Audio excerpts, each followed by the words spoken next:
अबी लहब वतब मा अगना अन्हु मालुहु वमा कसब सयस्ला नारन ज़ातल लहब वमरअतुहु हम्मालतल हतब फी जीदिहा हब्लुम मिन मसद। हमदो सना की बिराई अज़मत बधाई रब्बे करीम खे ॾुका है जो कुल कायनात जो अकेलो खालिक और मालिक है।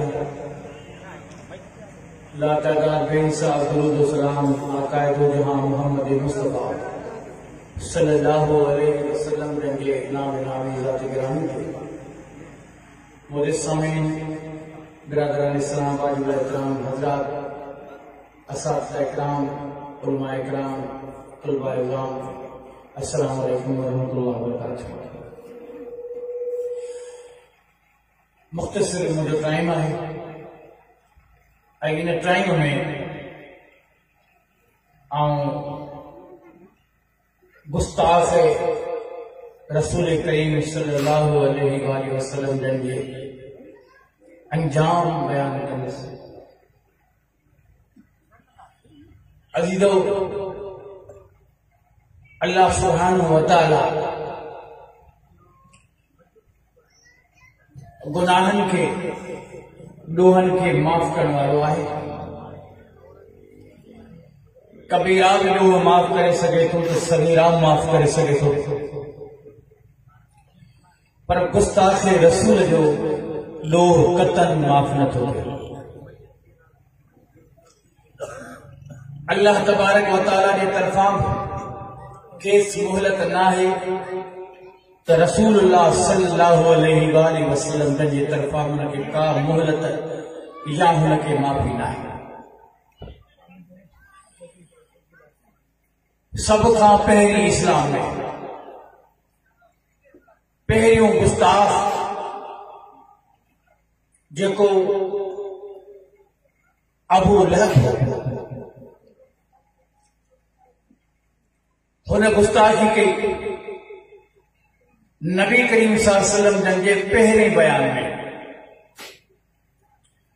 रसूल करीम सल्लल्लाहु अलैहि वसल्लम कोहे सफाते बिही करे जने कुरैश मक्का के दावत ॾिनो। कुरैशियो अरबियो अजमियो क़ूलू ला इलाहा इल्लल्लाह तुफ़्लिहून, ला इलाहा इल्लल्लाह तव्हीं चवंदो त कामयाब थी वेंदो। इन्हनि लफ़्ज़नि ते अबू लहब खे चिड़ लॻी। हुन पत्थर हथ में खयो, रसूल करीम सल्लल्लाहु अलैहि वसल्लम जे मुंहुं करे उछली ऐं लफ़्ज़ ॾी तब्बत लक लिहाज़ा जमअतना, तब्बत लक या मोहम्मद, मोहम्मद तो जे लाइ बर्बादी हुजे। लिहाज़ा जमातना, इन मक़सद ख़ातिर असांखे गॾु कयो अथई। असां सम्झो को वॾो मक़सद हूंदो, वॾो को ऐलान हूंदो, वॾो को इनाम इकराम हूंदो तो इन्हनि लफ़्ज़नि लाइ असांखे सॾियो। हिन जो पत्थर रसूल करीम ताईं कोन पहुतो, पर हिन इशारो करे उछलियो।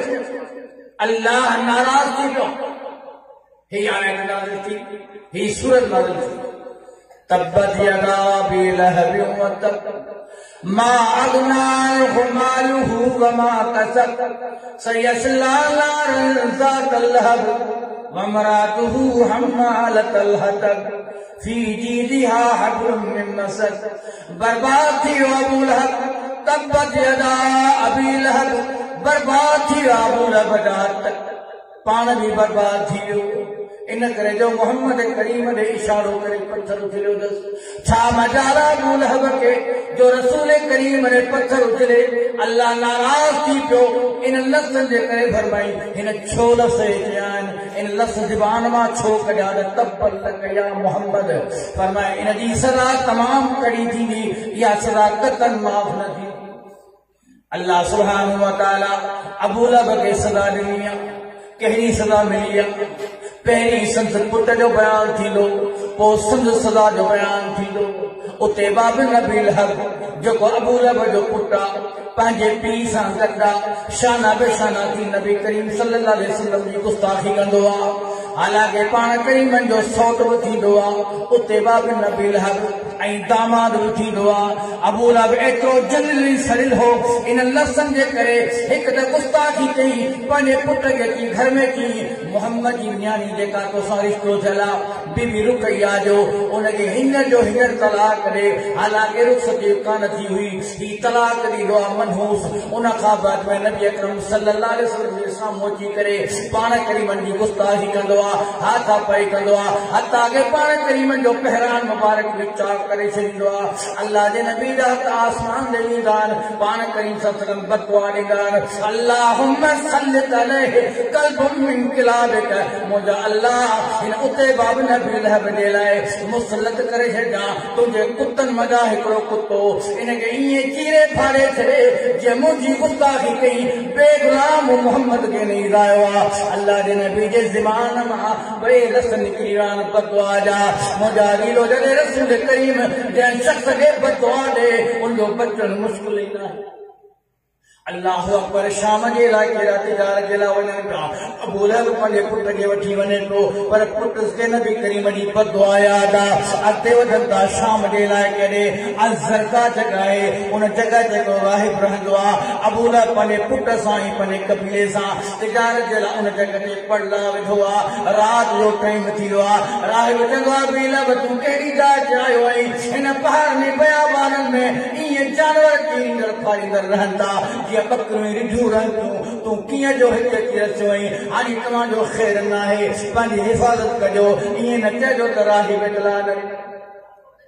अल्लाह अकबर। संद पुटा के नबी करीम जी गुस्ताखी कई आहे। उन अल्लाह सुब्हानहू व तआला फरमायो, इन्ना कफैना कल मुस्तहज़ीन। मोहम्मद करीम जेको तुंहिंजी गुस्ताखी कंदो आहे, तोसां बदकलामी कंदो आहे या तुंहिंजे ख़िलाफ़ का बकबक कंदो आहे, इन्ना कफैना कल मुस्तहज़ीन। इन्हनि ज़ालिमनि खे मज़ाक़ुनि करण वारनि खे ऐं अल्लाह ई काफ़ी आहे। इन्हनि खे अहिड़ियूं सलाहूं ॾींदुसि जे इंसान में जुरत ई बहादुरी न हूंदी त पंहिंजी मख़लूक जा जानवर मोकिले बि इन्हनि खे तबाही बर्बाद कंदुसि। सुभान अल्लाह। अल्लाह सुब्हानहू व तआला पंहिंजे नबी करीम जो कीअं बदिलो वठाईंदो आहे जानवर जे ज़रिए। अबू लहब चवंदो आहे सॼे लश्कर खे, ओ लश्कर वारो, तव्हांजो सरदार आहियां, तव्हां ते मुंहिंजा हक़ आहिनि, ऐं पीरसन थी चुको आहियां। हाणे हिकिड़ी मूं ते महिरबानी कयो, मुंहिंजो पुटु उते बि आहे जेको हाणे उनजे ख़्यालु कजो, उनजी हिफ़ाज़त कजो, छो जो मुंहिंजे पुटु उते बि आहे मोहम्मद बददुआ ॾिनी आहे। मूंखे यकीन आहे को जानवर ईंदो हिनखे चीरे फाड़े न सघे, इन करे 3 पहरा लॻायो। घणा पारा? 3 पहरा लॻायो। जेको तव्हां सारो सामान खणी आया आहियो इहो मुंहिंजे पुट जे चारो तरफ़ रखिजो। इनखे हिकिड़ो कोट ॾियो, जबर जी चोटी ते विहारियोसि। या सुनन अबी दाऊद में हदीस मौजूद आहे, तव्हां पढ़ी करे ॾिसंदा पाण करीम सल्लल्लाहु अलैहि वसल्लम जो अल्लाह कीअं बदिलो जानवर जे ज़रिए अबू लहब जे पुट उतेबा खां वठंदो आहे। आख़िरकार उन्हनि पूरो पहरो ॾिनो आहे। 3 कड़ा चाढ़िया अथनि, उठनि जो बि कड़ो आहे, जानवरनि घोड़नि जो बि कड़ो आहे। उन खां बाद में इंसाननि सभु पहलवान हथियार खणी करे, तलवारूं खणी करे ऐं तीर पंहिंजे कमान में विझी करे कंहिंजी हिफ़ाज़त पिया कनि, नबी जे गुस्ताख जी हिफ़ाज़त पिया कनि। अल्लाह फरमायो, तव्हां केॾियूं बि हिफ़ाज़तूं कयो पर हिन गुस्ताख खे कॾहिं बि न आहे। पहाड़ जी चोटी जे मथे आहे, हे सभु सुतल आहिनि। नबी जो इहो रीतो आहे, सभिनी खे निंड वठी वई आहे। शींहं पहाड़ मां लहंदो आहे, अची करे सभिनी जो मुंहुं सूंघंदो आहे, सभिनी जे वातनि खे सूंघंदो आहे। सूंघे करे महसूस करे त कंहिंजे वात में बदबू आहे, छो जो मोहम्मद करीम जो जेको गुस्ताख थींदो आहे उनजे वात में बदबू हूंदो आहे। नबी करीम जे सहाबनि जो जेको गुस्ताख आहे उनजे वात में बदबू थींदी आहे। नबी करीम जे अज़वाज मुतहरात उम्महातुल मोमिनीन जो जेको गुस्ताख आहे उनजे वात में बि बदबू थींदी आहे। उन शींहं सूंघींदो वञे थो, हिकिड़े खे सूंघे पहरे वारनि खे, उन्हनि मां बदबू न आई आहे, वरी ॿिए कड़े ते वियो आहे, उन कड़े वारनि खे सूंघींदो आहे, उन में बि कंहिंमें बदबू न आहे, टे कड़े ते वेंदो आहे। हालांकि आहिनि त ही बि काफर आहिन ही भी कुरैशी आहिन ही भी मुशरिक पर नबी करीम जा गुस्ताख न आहिनि आखिरकार हो शींहं में पहाड़ी ते चढ़ी वेंदो आहे पहाड़ी ते जेको सामान हूंदो आहे पंहिंजे चंबनि सां सामान खे उछले करे उन अबू लहब जे पुट उते बाक़ी पहुचंदो आहे जीअं उन जे वात ते शींहं रखंदो आहे बदबू ईंदी आहे छो जो ही गुस्ताख नबी आहे उनखे चीरे फाड़े ईअं टुकड़ा टुकड़ा कंदो आहे जीअं उते बिन अबी लहब मोहम्मद करीम जे पहिराण खे चीरियो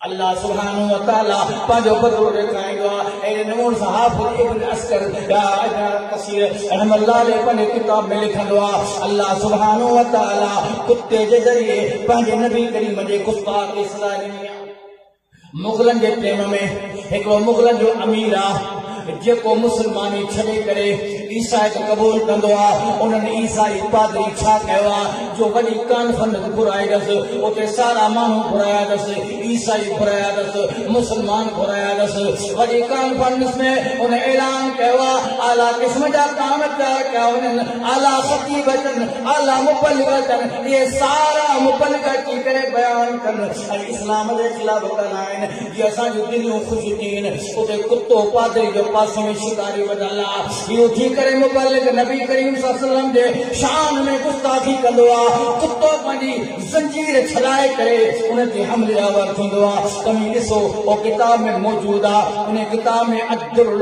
कामिल में इहे अल्फाज़ मौजूद आहिनि कुतो पंहिंजी संग तोड़ाए करे उन गुस्ताख जे इची में वञी पवंदो आहे आख़िरकार माण्हू छलाए वठंदा आहिनि कुते खे मारींदा आहिनि उन ईसाई मुबल्लिग खे बचाए वेंदा आहिनि ईसाई मुबल्लिग ज़ख़्मी थी वेंदो आहे आखिरकार सारा चवंदा आहिनि ही कुतो इन करे तो ते हमलावर थियो आहे जो रसूल करीम जे शान में तो गुस्ताखी कई पर न मुबल्लिग छा थियो न इहा ॻाल्हि कान्हे का असल में मूं जेको तक़रीर पे कई बराबरि मूं इस्लाम जे ख़िलाफ़ ॻाल्हायो मूं बराबरि न सचाया पे पर मूं कुते जे बार बार आंगुर पे खई इशारा पे कयमि कुतो ख़ुददार आहे ऐं ग़ैरतमंद कुतो आहे शिकारी कुतो आहे उनखे कावड़ लॻी त बार बार मोॾे खे छो थो वञे उन हथ खणण जे करे कुते खे कावड़ आई कुते सम्झो मूंखे ई मारींदो हथ जो खणे पियो धक वणंदो लिहाज़ा कुते इन करे मूं ते हमलो कयो आहे पर नबी करीम जे गुस्ताखी जे करे कुते हमलो कोन कयो इहो ठीकु आहे भला जेकर हिन ॻाल्हि ते वॾी ॻाल्हि आहे आखिरकार हुन वरी नबी करीम सल्लल्लाहु अलैहि वसल्लम जे शान में गुस्ताखी करणु शुरू कई आहे आखिरकार कुतो संघर्ष नाए करे उन जे मथां हमलावर थियो आहे सारा कुते खे मारींदा रहिया पर चक जो गिची में विधई पादरी खे एसि ताईं चक न कढी जेसि हिनखे जहन्नम न कई तॾहिं अल्लाह सुब्हानहु व तआला फरमायो इन्ना कफ़ैनाकल मुस्तहज़ीन मोहम्मद करीम जेकर इंसाननि में तुंहिंजे उम्मत वारनि में बदिले करण जी ताक़त न रहे त आउं जानवरनि जे करे बि मोहम्मद जो बदिलो वठंदो आहियां अफ़सोस जो मक़ाम आहे अॼु फिराक जो यहूदी आहे जेको वरदुस न आहे जंहिंखे पंहिंजे पीउ जी ख़बर न आहे अॼु हर अंग्रेज़ यहूदी ईसाई मोहम्मद करीम जी गुस्ताखी कंदो आहे 157 ममालिक इस्लामी आहिनि कंहिंजे ज़मीन न आहे हुक्मरान में जो उन्हनि जे सफ़ीरनि खे बेदख़ल करे उनखे चैलेंज करे ख़बरदार जो असांजे नबी जे ख़िलाफ़ तव्हां ॻाल्हायो आहे तव्हां सुभाणे तालुकात ख़तमु थींदा तव्हां सां तिजारती तालुकात ख़तमु थींदा पर में कोई ज़मीन न आहे मुंहिंजा दिलि जो अफ़सोस थींदो आहे 1 अरब 50 करोड़ मुस्लमान मौजूद आहिनि 157 मुल्क मौजूद आहिनि उन खां बाद में एतिरी ताक़त बि आहिनि पर ज़मीन न आहे जेको 313 घरनि में ईमान आखिरी अर्ज़ कंदुसि नबी अकरम सल्लल्लाहु अलैहि वसल्लम जे शान ते कुर्बान थियण वारा असीं त नज़रनि वारा असीं त अकुल वारा असीं त ॾाहप वारा असीं त अजीब आहियूं असांखे हुक्मरानी मिली आहे पर नबी अकरम सल्लल्लाहु अलैहि वसल्लम जो नाबीनो सहाबी आहे जंहिंजे घर में उनजी कनीज़ा बानिया जेका पाण करीमन जे ख़िलाफ़ गुस्ताखी कंदी आहे ओ नाबीनो साबित कंदो आहे ख़बरदार थी नबी करीम जी गुस्ताखी न कर इहो छा थी करे तुंहिंजे लाइ सदा अल्लाह ताला मौत रखी आहे मूंखे जल्दबाज़ी न कर तोखे पहिरीं दफ़ो माफ़ी थो ॾियां अॼु खां बाद में नबी करीम जे शान में गुस्ताखी न कजां वरी हूअ त वरी गुस्ताखी कंदी आहे उन मजान सहाबी खे उन नाबीने सहाबी खे उन बानीअ मां ॿ पुटड़ा बि आहिनि जेके ख़ूस खूबसूरत गुलम जड़ा पुट हैं और साबी मुसन्नद अहमद में आ साबी नाराज थी हुआ टे दफे इनकार करते जे गुस्ताखी कंदिया आखिरकार तीरथ में खंडवा आस्ते आस्ते कदम ते हली करे जे नाबीन मानू ताकत कंदो अपने शिकार जे जिथे ही गलाए जाओ ते आस्ते आस्ते उंदाई में पहुंचंदो पांजो तीर कढंदो उन्हें औरत के पेट ते हथ लाएंदो किथे जो पेटा आए दिन की पानी ई पासे में तीर खणी उन्हें पेट में रखी करे मथा जोर नहीं करे एक वक्त ताई वेहंदो के सिवा औरत न बन गया सुबह जे आजान जो टाइम थींदो मसूल नबी पूछींदो या रसूल अल्लाह आओ पनी घरवाली के कत्ल करे तो अचा इन करे जो तोजी गुस्ताख हुई पान करीमन के चवण लगा अल्लाह रे नबी ई त नबी इंसाफ या पान करीमन फरमायो इन के अल्लाह ताला एडी बिसारत दुनिया जो अखिन वारन का वधीक बिसारत तो मुझे अजीजो जो ईमान गैरत हुआ तो को नजर की परवाह न हुंदी अकल की परवाह न हुंदी उनके सोचे होंगे मोहम्मद करीम जी जो गुस्ताखी कंदो ओ वाजिबुल कत्ल और मुर्तदा ते करे तुम ईमान वाला सोच रखो जे करे पुजी न था सको इन्हें फ्रांसीसी शहर का कई बाइकाट कयो इन्हें मसनूआत का परे थी वञो छाजे करे जेतिरो मसनूआत जे करे इन्हनि खे तकलीफ़ ही नुक़सान को दोने शइ में ॿिए शइ में न आहे अल्लाह तबारक व तआला मुखी के सही माना में दीन जो परवानो बनाए जेकरा असांजो मौत जे शहादत मोहम्मद करीम जे शान जे मथा थी वञे सुभान रब्बिक रब्बिल इज्जति अम्मा यसिफून व सलामुन अल मुरसलीन अल्हम्दुलिल्लाह रब्बिल आलमीन।